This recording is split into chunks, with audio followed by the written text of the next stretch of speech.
At sa mas pinabilis na emergency response system, huli ng mga kapulisan ang isang wanted person matapos itimbre ng isang concerned citizen sa pamamagitan ng 911 hotline sa Caloocan City. Ibabalita yan ni Patrol Woman Glazel Ann Esperanza.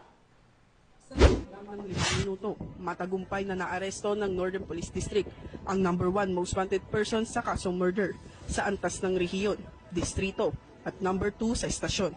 Naaresto ang suspect sa kabaan ng Tanig Street, Barangay 14, Caloocan City sa isinagawang joint operation ng District Special Operation Unit, Substation 4 ng Caloocan City Police Station at Warrant and Subpoena Section, Regional Intelligence Unit NCR at Police Station 4 ng Novaliches QCPD.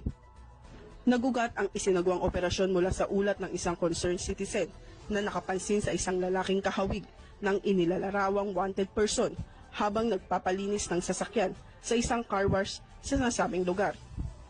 Agad itong iniulat sa 911 upang maipagbigay alam sa mga otoridad ang kanyang obserbasyon.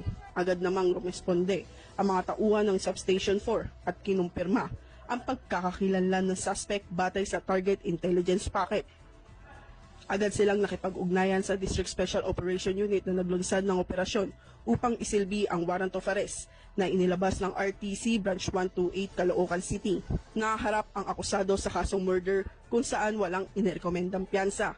Siya ay kasalukuyang nakakulong sa NPD Custodial Facility Unit habang inihahanda na ang pagbabalik ng warrant sa pinanggalingang korte.